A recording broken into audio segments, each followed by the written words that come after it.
أستغفر الله وأسأله التوبة لا حول ولا قوة إلا بالله العلي العظيم أعوذ بالله من الشيطان الرجيم بسم الله الرحمن الرحيم الحمد لله كما هو أحله الحمد لله رب العالمين الصلاة والسلام على أشرف الأنبياء والمرسلين أبي القاسم محمد وعلى آله الطيبين الطاهرين المعصومين لا سيما بقية الله في الأراضين ولعنة الله على أعدائهم أجمعين من الآن إلى قيام يوم الدين قال الحكيم في كتاب المجيد وفرقان الحميد بسم الله الرحمن الرحيم إن الله يحب التوابين صدق الله العلي العظيم.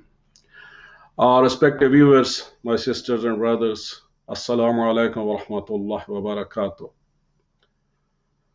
Alhamdulillah, once again, we are with you within the program of Al-Majlis Hour. Majlis Ulema Shia Europe is here to serve our community. May Allah subhanahu wa ta'ala give us tawfiq to think and plan and do as much as we can do for our community.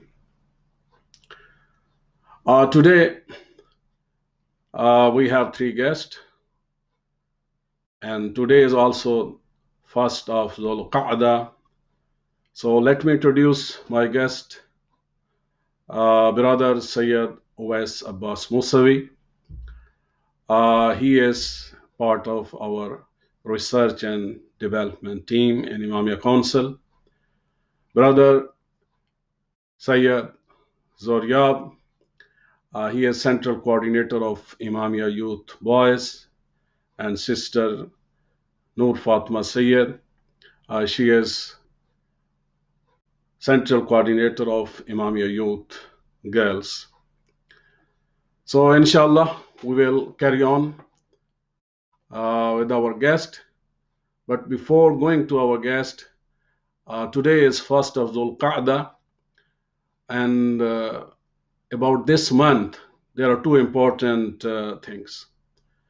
Number one, there is Hadith of Rasulullah sallallahu alaihi wasallam. He said, so anyone who will work for 40 days, who will purify himself or herself for Allah subhanahu wa ta'ala, so then Allah subhanahu wa ta'ala will grant him hikmah, and that hikmah will come out from his or her soul or heart towards the tongue of the person through the words and saying of that person. So 40 is very important. We all know our Bain Imam Hussain alayhi salam. So that is the 40th day of his shahada. So likewise, there are many verses. Even Hazrat Musa alayhi salam, he went to get divine book Torah. So he left his people, and in Quran Allah subhanahu wa ta'ala has mentioned 40 nights. So 40 is important for our purification, for our self-building. So most of our scholar and Urafai and mystics, so they have told us these 40 days, starting from 1st of Dhul Qa'dah until 10th of Dhul Hijjah, so that is the day of Eid. So if we try to purify ourselves, or we should plan for our self-building, so inshallah that will be good for all of us. So especially what we can do, like Dua Ahad. This is linked and related with Imam Mahdi alayhi salam. So someone who will read for 40 days, inshallah he will do ziyarat of Imam alayhi salam, and a lot of sins will be forgiven. So why not, inshallah, every day we should try to read Dua Ahad. Likewise, every day we can read Surah Yasin or Surah Fajr. Surah Fajr is also related with Imam Hussain alayhi salam, or Ziyarat Ashura, or anything. If we want to control our food, our drinks, our akhlaq, our attitude, our behavior, etiquettes with other people, so anything we can decide, and inshallah, these 40 days we should try to build ourselves for self-building. The second point that is related with every Sunday of this month, Rasulullah sallallahu alaihi wasallam, and that's why my title verse was "Inna Allah yuhibbu tawwabin." So those people who do tawbah, Allah subhanahu wa taala will forgive them, will accept them, or will accept their repentance, their tawbah. And what is tawbah? Someone who has committed some sin, some mistake, some error, some crime. Allah subhanahu wa ta'ala is so kind and merciful upon us. He has never closed the doors of His mercy. Always He is waiting for us. He is welcoming us. So, first of all, if Allah is saying, I am welcoming you, I will accept your tawbah, it does not mean we have to commit sins and mistakes and then, okay, we will say, okay, Allah is Kareem. So it's not good. As a believer, we should try our best, because when we are trying to do tawbah, there is no guarantee and there is no sign usually. We should believe that our tawbah has been accepted. And who is going to tell us, yes, now my tawbah has been accepted? Maybe that will take us one day, 1 year, maybe 1 century to be forgiven or to get accepted our repentance for one sin. So the first option for all of us is we should try not to commit sin, not to do any crime. But if we all are human beings, we are full of errors, we can do mistake, or sometimes we will be deviated from the whispering of shaitan or nafs amara. So at that time we should not wait, or we should not be lazy, or we should not be arrogant. Even in hadith it has been said, when a person has committed sin for 7 hours, Allah subhanahu wa ta'ala is commanding the angels not to note down, not to write that sin. Maybe this person will do tawbah. So it means those who are going to do tawbah, tawwabin, they should try their best. First of all, not to commit sin. Secondly, hurry in doing tawbah. But we should never be hopeless. Always we should try our best to come back to Allah subhanahu wa ta'ala. And tawbah is, we say astaghfirullah rabbi wa atubu. Atubu ilayh is the same. Tawbah means turning back to Allah subhanahu, or turning your face, your thoughts, your love, your attention towards Allah subhanahu wa ta'ala. So top priority in our life should be Allah subhanahu wa ta'ala. So in this month there is one 4 rakat prayer. So if we do that on every Sunday, we should do ghusl, we should do wudu, and then we have to pray in set of 2 rakat. Totally there is 4 rakat on every Sunday. And anyone who will do, inshallah, his tawbah or her tawbah will be accepted, and Allah subhanahu wa ta'ala will give him or her more sustenance and a lot of other benefits this salah is having for us. And the method to pray that salah is, we will do niyat. Intention is, I am praying 2 rakat salatul tawbah, or 2 rakat tawbah prayer, qurbatan ilallah. And in first rakat, 1 time surah hamd, one time surah falaq, 1 time surah nas, and 3 times surah ikhlas. So 3 surah fatiha, Qul a'udhu bi rabbil falaq, and Qul a'udhu bi rabbin nas. So each of these 3 is one time, and only Surah Ikhlas, Qul huwallahu ahad, is 3 times in every rakat. So first 2 rakat and then 2 rakat. So inshallah, these 2 tips will be beneficial for all of us. With me is Brother Zoryab Syed, our President Syed Ali Raza Rizvi, Hujjatul Islam wal Muslimin, Allama Syed Ali Raza Rizvi. He has nominated him as Central Coordinator for Imamia Youth. So, Brother Zoryab, welcome in our program, and welcome in Majlis Ulema Shia Europe. So, my question to you is, introduce yourself and your capacity, your ambitions, and your plans for Imamia Youth. Yes. Assalamu alaikum, Jameen wa rahmatullah wa barakatuh. I would like to thank the President of Majlis Ulema Shia, Hujjatul Islam wal Muslimin, Sayyid Ali Raza Rizvi Sahib, and as well as all the Ulema here and the Mu'mineen and Mu'minat for this opportunity. I would also like to wish everyone the Jashan Wiladat of Bibi Ma'sumaykum Mubarak as well. And very briefly, I hope to further the good work that's been done so far regarding the youth coordination for the boy. And as you know, Majlis Ulama Shia has done a lot of extensive work in this area. There's many different zones, such as Salman Farsi, Abu Zar al-Ghafari, throughout the UK. And what this does is it allows different centres to come together on a regional aspect. So those within London can come together, those within Scotland, the northern parts of the UK, and so on and so forth. What I would like to focus upon are three key areas. The first being the religious level. Inshallah, through online events, given the current COVID situation. Inshallah, if the situation gets better, then there will be events in person for the youth in these different areas. And the three levels I wanted to focus upon, inshallah, are the religious level, in terms of we have the month of Muharram coming up, holy month of Dhul Hijjah. Some of our youth, they know about Majalis, but why we have Majalis, the different youths within Karbala itself, we hear them every year in our lectures and our Majalises, but specifically why they were chosen for Karbala, the likes of Hazrat al-Yaskar being a baby, but he was also chosen for the mission of Imam Hussain, and many other interesting aspects that I hope to focus upon through sessions with the respected scholars. The second level is the community level. What I mean by community is that the social aspect that many youths have. So we tend to be quite introverted at times. We might not know our neighbors. We might go to school, college, university, and hide our Shia identity when it shouldn't be like that. And we have many things in common with our Ahl Sunnah brothers and other religions as well, such as our the Christian faith and the likes. So just focusing upon engagement with our community stakeholders, as well as, coming across in a respectful manner. And finally, the third aspect was to do with the society itself.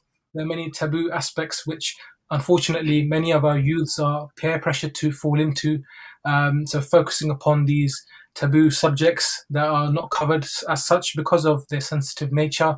So covering these within our youths as well, how to stay away from these temptations and desires, as well as their effects, inshallah. And we ask Allah subhanahu wa ta'ala to help us further with our ambitions, inshallah. Thank you, Brother Riyad. Coming to our next guest, Sister Noor Fatma Syed. She is also Center Coordinator for Imam Youth Girls. So would you please like to introduce yourself as well as your ambition, your plans for Imam Youth Girls? Yes. So my name is Noor Fatima, and I am the MUS Imamia Youth Girls Coordinator, the Central Coordinator. And in terms of sort of like my ambition and my further plans for the girls' side, the girls who are youth, I really want to pay attention to the youth on the older side of the spectrum. So more so on the teenagers.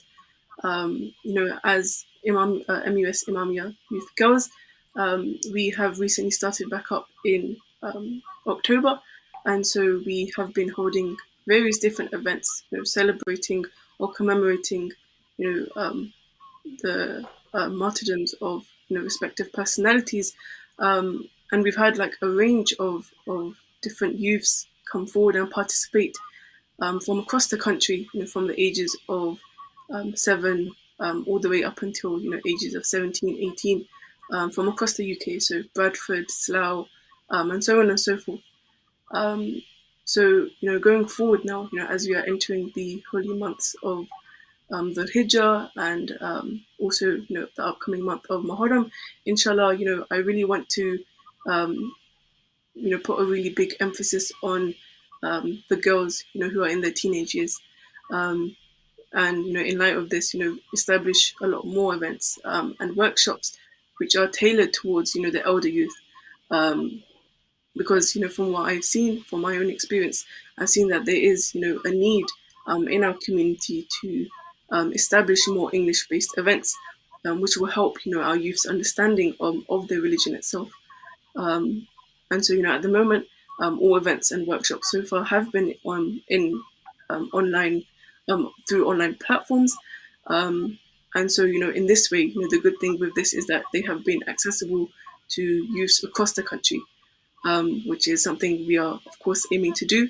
And so, by doing this, inshallah, we'll be able to establish, a youth community across the country. And then, inshallah, when the COVID situation does get better, moving this, transitioning into in-person events, in different idaras nationally. So yeah, those are sort of like the plans that we have in mind for the youths on the girl side. Thank you. Before I should proceed to my third guest, our viewers, if you would like to ask any questions, so you can call us, and inshallah we'll try to answer your questions. Now, my third guest, Brother Syed Wes Abbas Musavi. First of all, we would like to extend our condolences. Very recently, his father passed away. May Allah subhanahu wa ta'ala forgive his sins and raise his levels and grant him Jannah. Brother Syed Wes Abbas is part of Imamia Council Central Team. We named that team as Research and Development Team. So he is a very important person of our team. My question to you is, in Imamia Council, there are almost 70 Shia centers and mosques who are affiliated with Majlis Ulema, with Imamia Council. And most of these institutions, they are charities. So my question to you is, how important is governance and risk assessment for all these centers and charities? Jazakallah al-khair for the prayers, Qibla, and I wish you all and the Mu'mineen and our viewers congratulations on the birth of baby Masuma. In regards to the question, what I will suggest is that as Shias, as Mu'mineen, we try to follow the footsteps of our Imam Maulana Ali alayhi salam and Masumeen alayhi salam, who have always rightly guided us about assuming a degree of responsibility in our lives. Whatever we do, you were mentioning about this month being a month for those who repent in front of Allah. Therefore, risk is similar in life. As sin carries risks with itself, risks of saza and jaza, likewise, if we don't assume our responsibilities correctly in any way of life, there is a risk. There is a risk of a loss of something. It could be reputation, it could be financial risk, it could be regulatory risk. And therefore, in order to protect ourselves from these variety of different risks, it's important that we assume the correct steps in our process of setting up the charities, managing the charities, and managing their day-to-day affairs. I would actually like to acknowledge the work that is being done by the research and development team, the Imamia Council itself, and the Majlis Ulema Shia, that I've been very lucky to be a part of its team and advise on the matters of governance and risk. But at the same time, it is the pioneering work that is being done by yourself, Qibla, and ulama such as Allama, Syed Raza, whose amazing leadership has made sure that the organization is very well covered for a variety of different risks that face any organization today. These could be the financial challenges, these could be the reputational challenges, and a variety of different problems our organization faces. In specific to the charities and 70 centers that you mentioned, one of the biggest risks that any organization could face is the finance and the welfare of its people. And the welfare assumes responsibilities, as Brother Mashallah mentioned about the fact that we are being tested on day-to-day basis in regards to our faith, and a variety of different existential challenges that we face in the wider society. So to be able to take on that parental role and advise the organizations and the charities and the centers in those matters that the MUS does, That is pivotal. And I think that those organizations actually do require support, and that those organizations should manage their risks locally by working with Sister Noor Fatma, as you've highlighted, and brother, and we should make sure that all those centers and organizations themselves have got risk management registers of their own, and they can basically work with the Majlis Ulema Shia as their central body to try and create a system that actually is an all-round system, and that we can actually have a 360-degree view of the problems that are being faced by our community, and inshallah, for us to be able to take constructive steps to be able to reduce those risks for the future generations. How practically our centers or our centers management, what should they keep, how they should manage risk assessment? So within the UK, we have got some centers are three-generation centers that going back as in how old they are, how much of a structure there is. You will find that the newer centers may slightly require that bit of time in order for them to be able to have resource, be able to have that knowledge pool within their ranks to be able to deal with them. So the risks and challenges can be a bit different depending from center to center. And I think there lies another challenge for organizations like ourselves that are providing that parental support to be able to understand what those problems are and to be able to address them and provide support to them where necessary or where required from us, or at least advise them to be able to do. So I think the biggest thing that we must do as an organization, as a guidance towards the welfare of our people. Welfare can include welfare of our children, that who is teaching, who is coming inside our organizations, DBS profiling and things like that. Keeping a register of the ulama, keeping a register of the people who are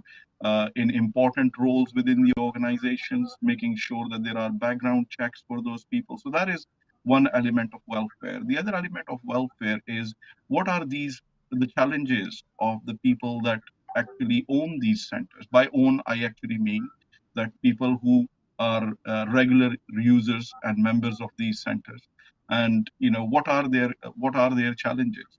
You might find that people within London may have broad ranging different issues compared to people who may be in a far more secluded area, and these could be something similar as not having car parking spaces, or it could be as high as people being subjected to attacks relating to Shia phobia, Islamophobia, and much more larger issues.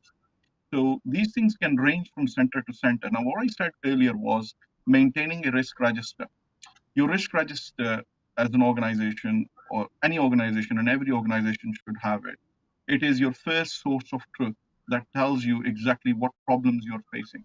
And you're only going to know if people are going to willfully try and make an effort to document those risks.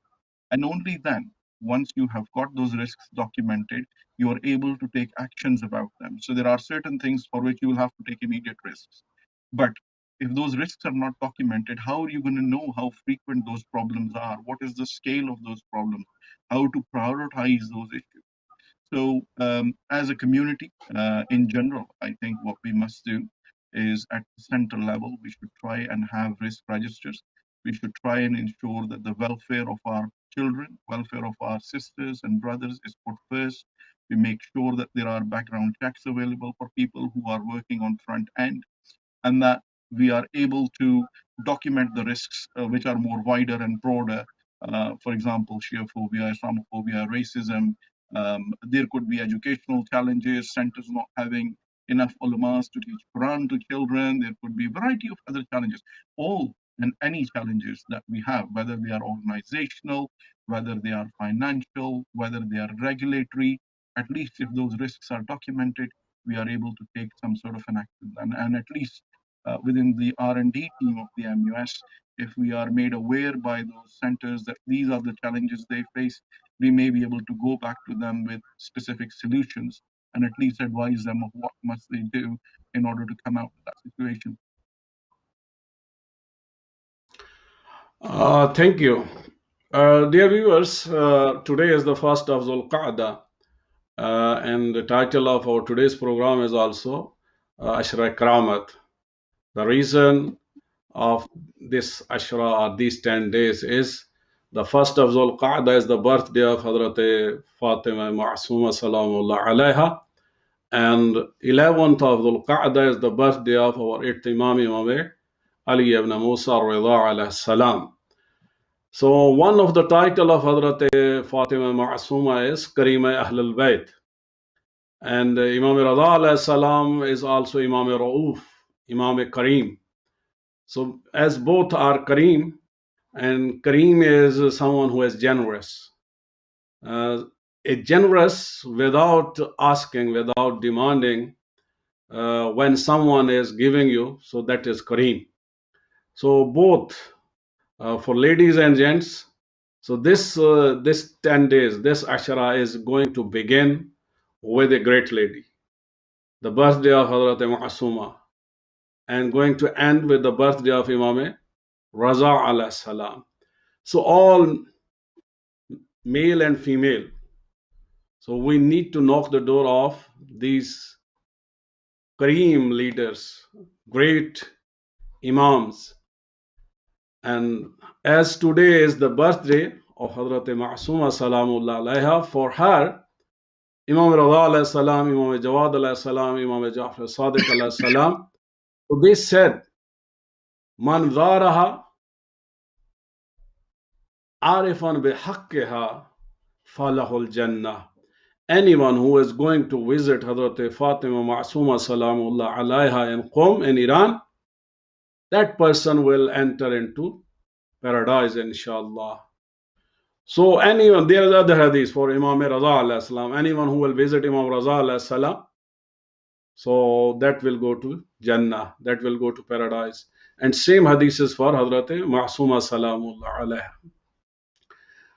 Alaiha. In one hadith, Imam Sadiq alayhi salam, he said that Allah subhanahu wa ta'ala has his haram in Makkah. Rasulullah haram is in Medina.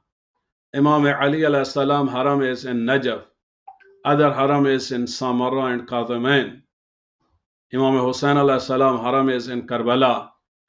And Imam Sadiq alayhi salam said, and especially those Ahlul Bayt or those Imam who are buried in Jannatul Baqi, like strangers, like oppressed, there is no sign of their grave or shrine that has been demolished.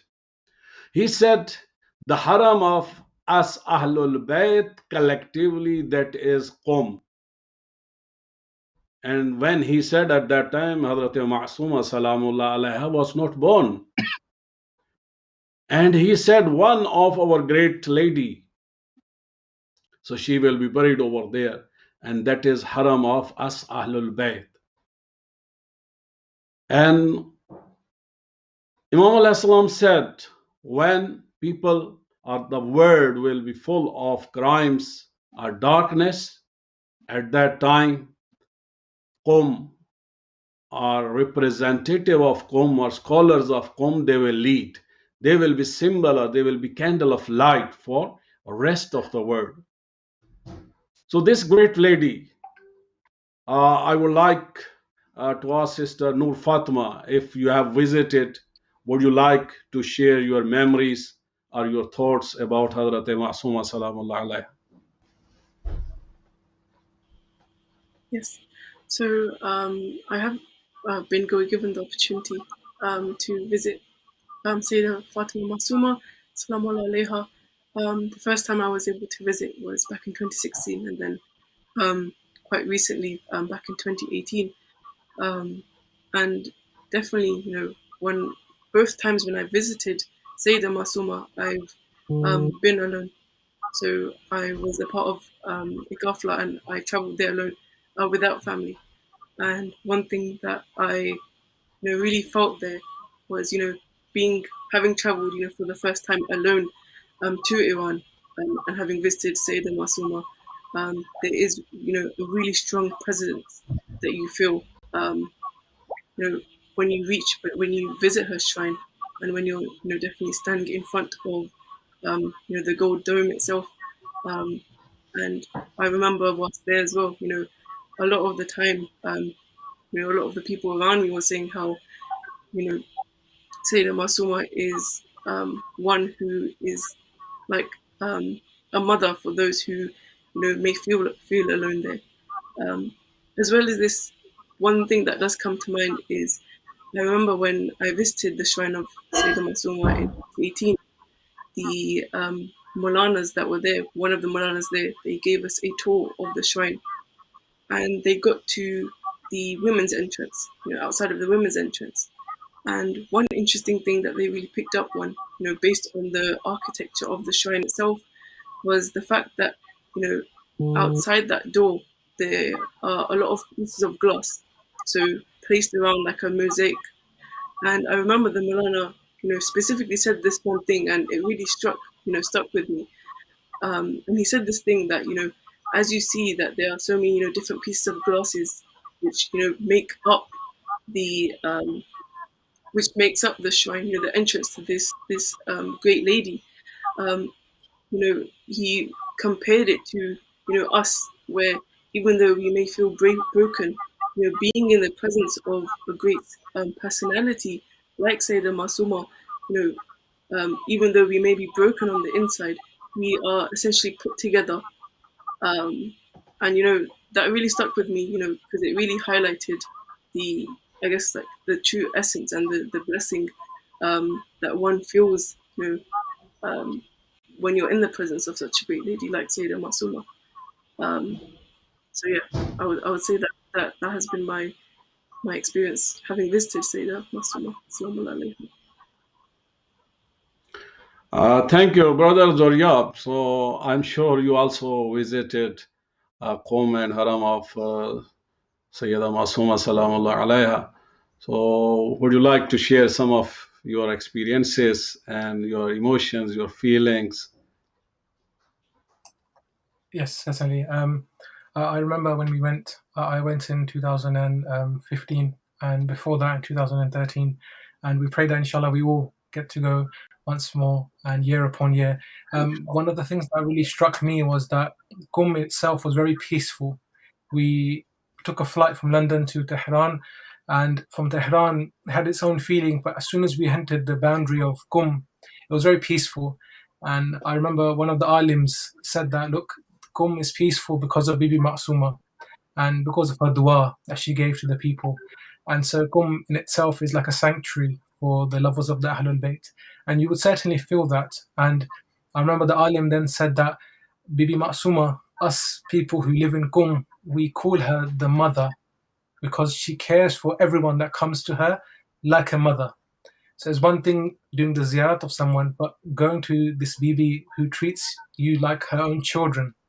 And there's been many more desserts that the alim mentioned, the likes of that happened to Aghay Karashi Najafi, who's also buried nearby, Aghay Burajardi, and the likes.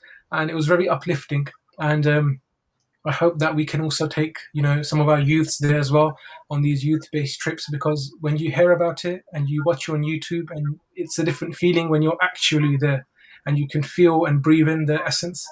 And one final point I would like to mention regarding this is the Izn al-Dukhul. I remember very clearly the alim said as well that when you go to these harams, you can't just walk in.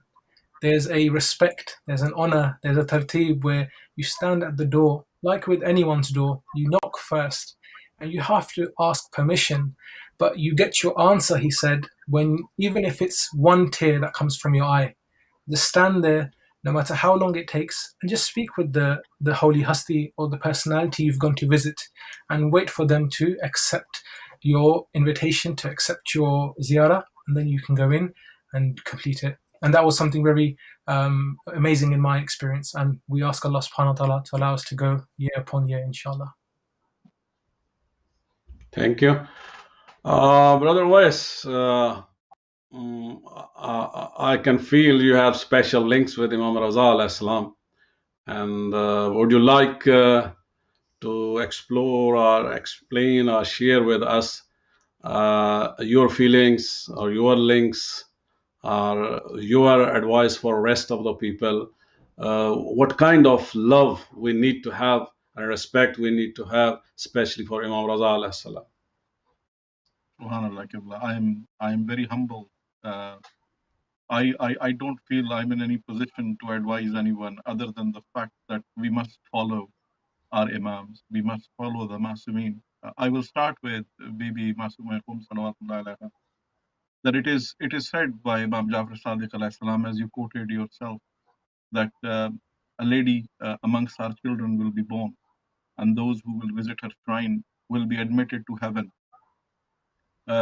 As a young boy, when I used to hear this, I used to reflect upon this, that what does it actually mean? What does Saza and Jaza actually mean? And then in one moment of spirituality, I confided, as we do as Mu'mineen, through various trials and tribulations of our life, we request for tawassul of these Masumeen. And you understand that the Shafa'at bil Izn, what does that actually mean? And how many ranks of Shafa'at have these Masumeen have actually got? That to be able to go to Bibi Masuma, you can't enter her shrine without her will. That is another grace and courtesy upon us, Mu'mineen.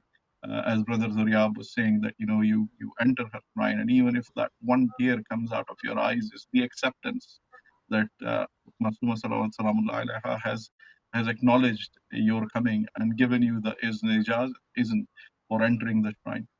Likewise for Imam Raza alayhi salam, I have a few anecdotal aspects as well as the diniyat aspect. So Imam Raza alayhi salam,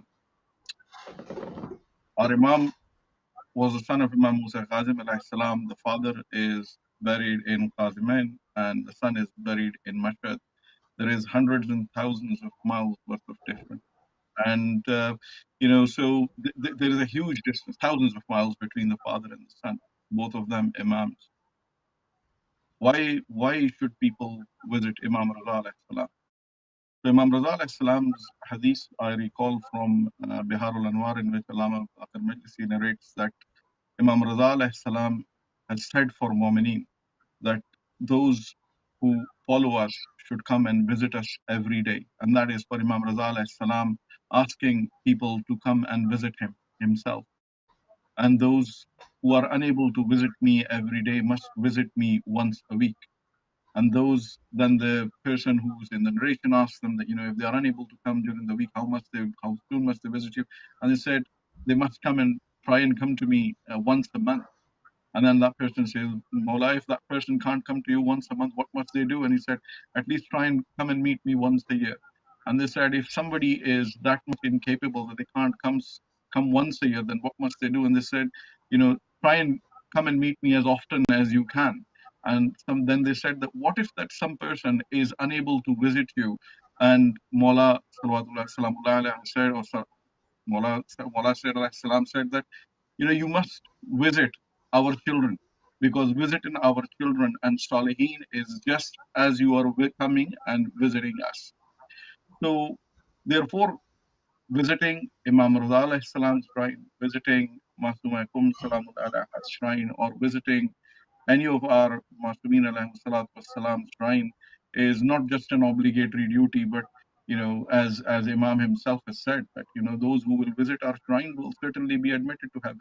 Why must not you risk manage that and try and get that passport to heaven yourself?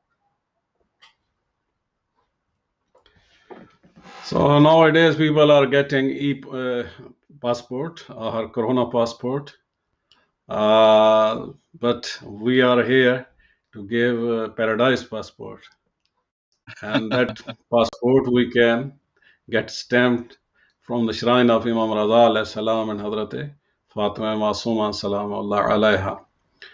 But the important thing is, as Allah subhanahu wa ta'ala has said, Atiullah wa atiur Rasul wa ulil amri minkum. So obedience is important. Knowing them, and after getting their ma'rifah, following and obeying them, that is important. So if there were many people who were declaring they are Muslim, and they were well known, But whenever there was the time of test and trial and action, and there was some kind of threat, losing wealth or losing lives, so then most of them, they were leaving them alone. That's why Imam Ali alayhi salam said, if I was going to have 40 loyal and sincere companions with me, I was going to stand for my right. And Imam Hussain alayhi salam, he was lucky. He got more than 40 sincere companions and he stood. We should try our best to reach that level of sincerity and loyalty and obedience towards our Imam. And obedience of Imams or Rasulullah sallallahu alaihi wasallam is actually obedience of Allah subhanahu wa ta'ala. That is Siratullah, that is Sabilullah, that is Sirat Mustaqim. Brother Zoria, we all, as we were talking about Siratullah, Sabilullah, right path, and we are living in West, and especially when we are young, we are more energetic, and we are on the edge of risks. So, what do you think? How we can protect ourselves or keep us safe on right path, especially addressing to youth? Yes, that's a very, very important question. I mean, what I've heard from various other speakers and scholars is that, remember, if you take one thing, it would be this, that when there's a camera in front of you, when you're with your friends, you're eating somewhere, you're at a friend's birthday celebration, and someone takes out the phone, you're very agile and alert that the camera is watching me, and I have to be very careful in what I do. And when the phone goes away, camera goes away, you turn back to your normal self. There's a camera which Allah subhanahu wa ta'ala has placed upon everyone, and His eye is all seeing. So we should remember that whenever the shaitani temptations come, which happens to the youth, and the reason why the youth are targeted is because you're the future.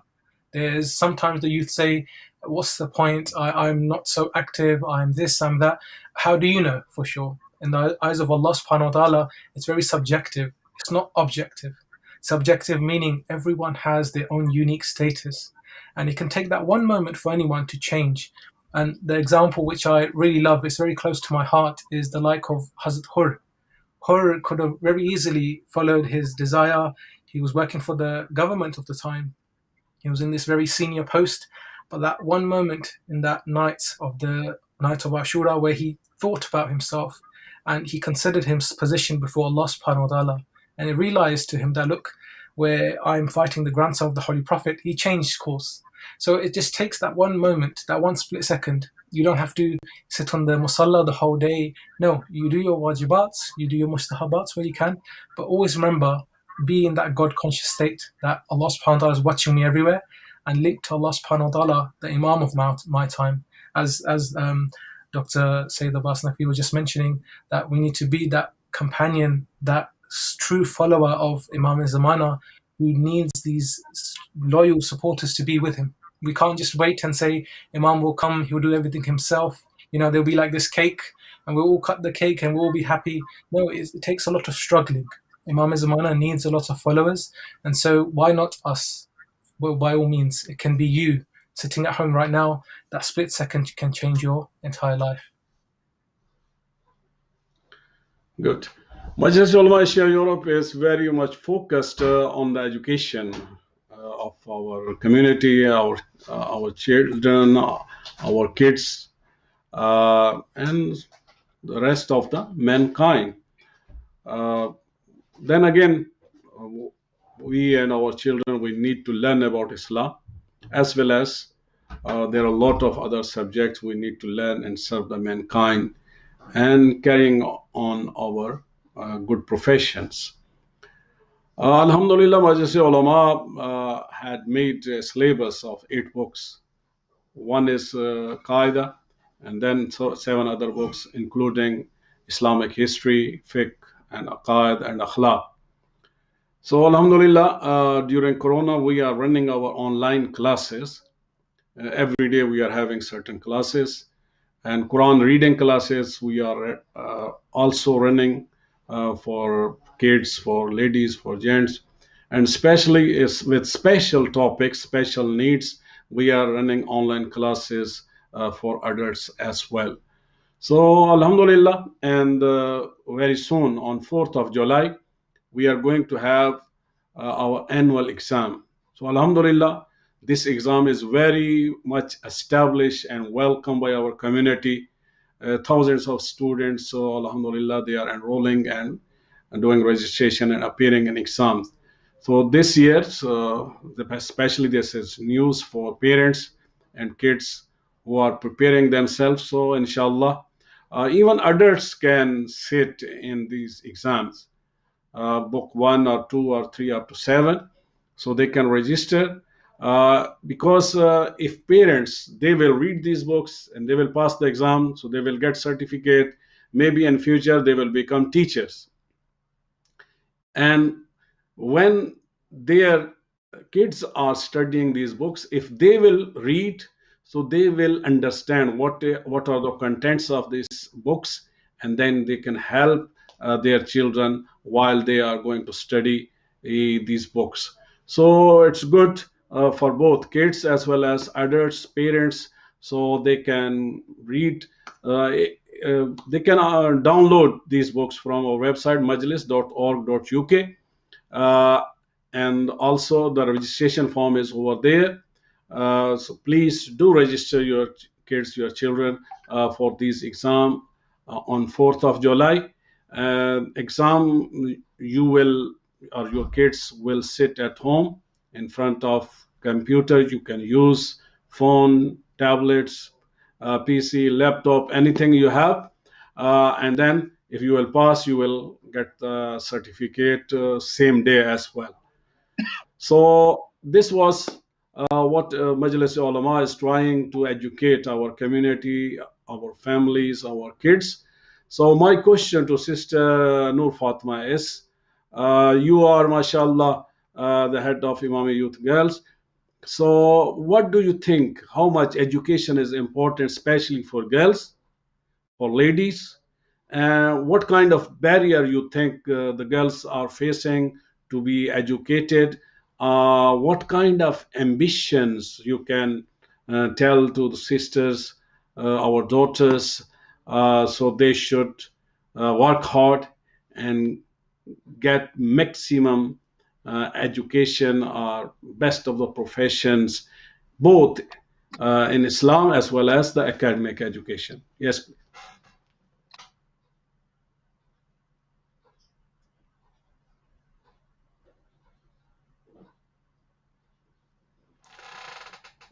Mm, Sister Nur Fatma, are you with us? Maybe due to some technical fault, if you are not with us. The same question, Brother Wes, would you like to uh, say Yes, Qibla. something about I'll importance of absolutely, education, especially absolutely, for our sisters, our daughters?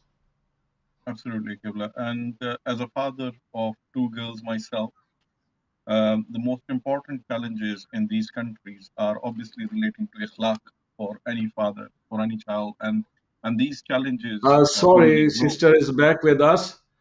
Sister Nur Fatima, I had a question, one question for you. The importance of education for our daughters, for our sisters, and how you can motivate them for getting higher education in Islam as well as the academic education.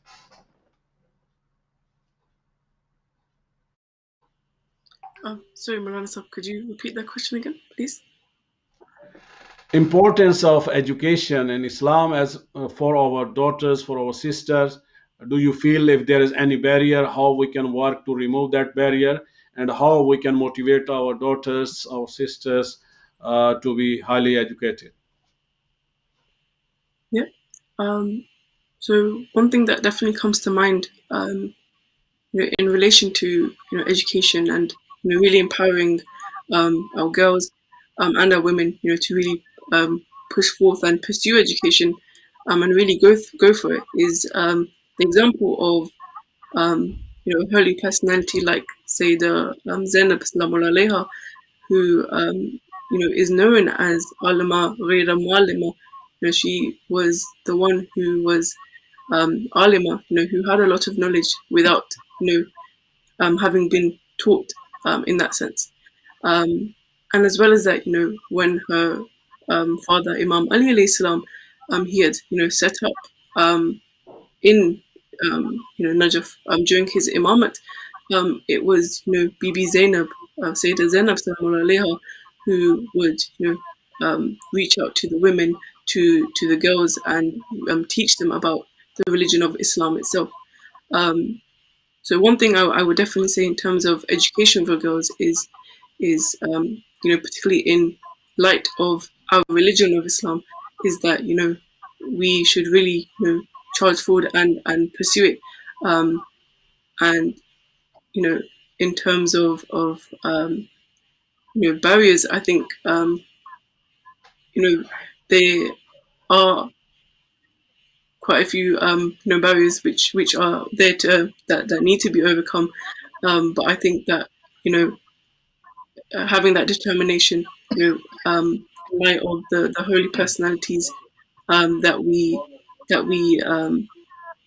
look up to, I think we can. I would really encourage girls to really go forward and pursue their education. Thank you, Brother Wes. Alhamdulillah, Majlis Ulema is umbrella organization for our communities as well as for others. The one important service we are providing for our community, and that was on demand of our community. This service was built, and that is shiaspouse.org. So, especially our community, mostly they are immigrant, and they are not having extended families in the Western countries. They were facing a lot of problems and issues for finding proper rishta for their sons and daughters. So this is a historic journey of Majlis Ulema.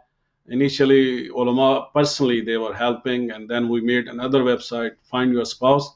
And now, alhamdulillah, for last 2 years, we have provided a platform and website that's shiaspouse.org.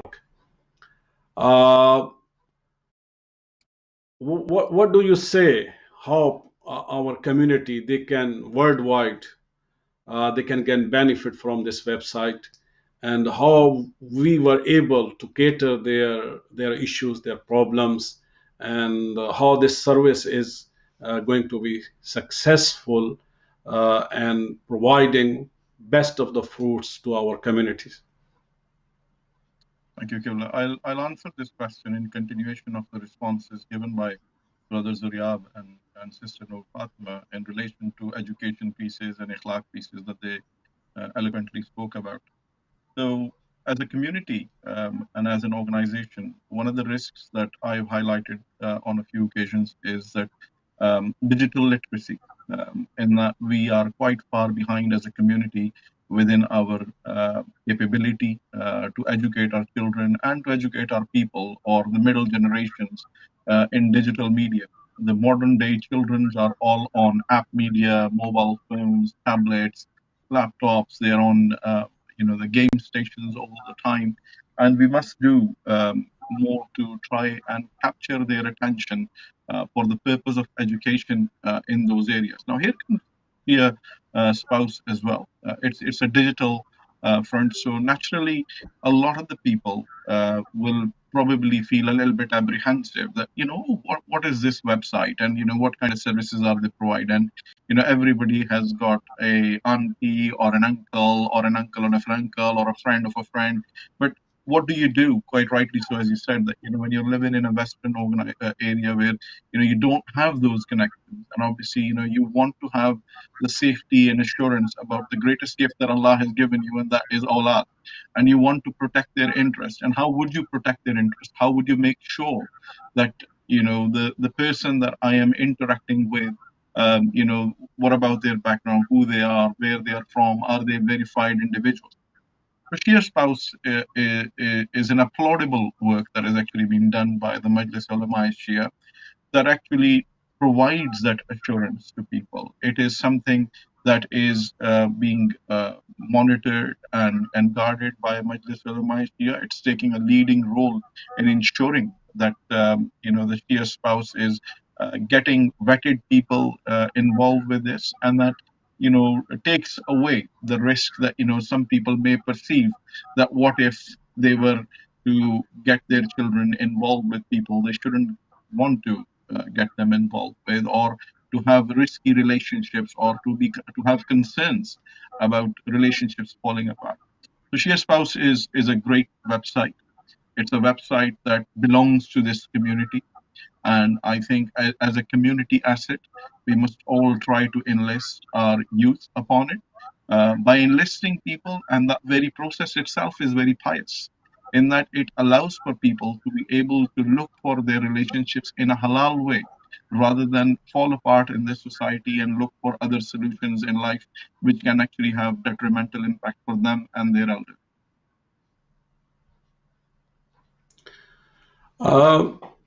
Shia Spouse is different from other matrimonial websites.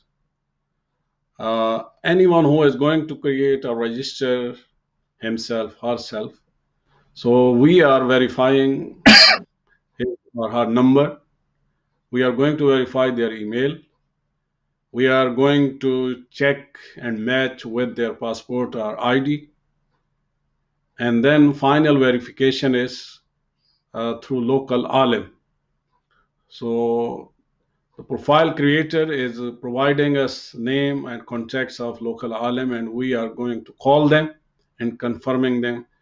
So in this way, yes, there is a little element of error, but we try our best, whatever we are going to offer, so that should not be fake. So these are real profiles, these are real people, and some of parents still they prefer to do rishtas or these marriages through the convention or the old way, and they say, okay, Maulana, just you do yourself, you introduce ourselves, but we don't like to go on website. So actually, this Shia Spouse, I can give guarantee. Just consider this as just Maulana. You are calling, you're talking. We are running. We are sitting behind the scene. We made this service to come to you with easy approach. And we thought if we are going to serve UK moment, why not all of the Europe? Why not rest of the world? We have to serve them. So this platform we have created for all follower of Ahlebait salam, and especially this is the Ashrah Karamat. And one of the generosity or karam is to help without when they are in pain and when they are in difficulty and they should cry and nobody is there to listen. Why not we should offer the solution and people should help themselves and find what they want, because it's not easy thing. Practically, even when people are introduced to each other, still there are many rejection or many objections. So actual decision makers are parents of both sides. So we have left with them doing research, contacting them, and making the decision. But our good wishes are with all of them. We have provided the platform, and Alhamdulillah, we are thankful to our Mu'mineen sisters and brothers who helped us, who donated, and we were able to buy Majlis Ulema Shia Europe Central Resource Office last year. But there was a loan of 160,000, so almost half of that we have paid off, and other half is left. So if people out of their homes, sadaqat, donations, if they want to help, so they can help. And inshallah tomorrow, the ulama from all of UK centers, they have been invited for a meeting for a feast, for a visit of Majlis Ulema central office. So inshallah, they will be happy, and all mu'mineen, they will be happy. And this is asset of our community in this country. And we are putting, little bricks to make the building of believers and lovers of Ahlebait alayhi salam in Western world. So inshallah, this building will go higher and higher and stronger, and inshallah, the noor will go out from that center, from that building, from that office, and through the work of ulama. And Majlis Ulama is not only, if people they think this is just scholars. No, actually, all of the community. So every member of the community, he can be part of Majlis Ulama Shia Europe, and we have 6-7 departments. Any profession, any professional, anyone who is ready to give something to community in any way, in the way of wealth, in the way of skills, in the way of time, anything we want to share with our community. The best platform is Majlis Ulama Shia Europe. Inshallah, you can call. We will contact you, and whatever we have developed, inshallah, we are for your service, and we will develop more, we will build more to cater our community throughout the Europe and inshallah rest of the world. So once again, I am thankful to you all viewers, as well as my respectable guest, Syed Abbas, Sister Nur Fatma, and brother Zoria. May Allah subhanahu wa ta'ala reward you. And at the end, we pray for your success. And may Allah subhanahu wa ta'ala once again give us tawfiq to go for ziyarat of Imam Raza alayhi salam and Hazrat Fatima Ma'asuma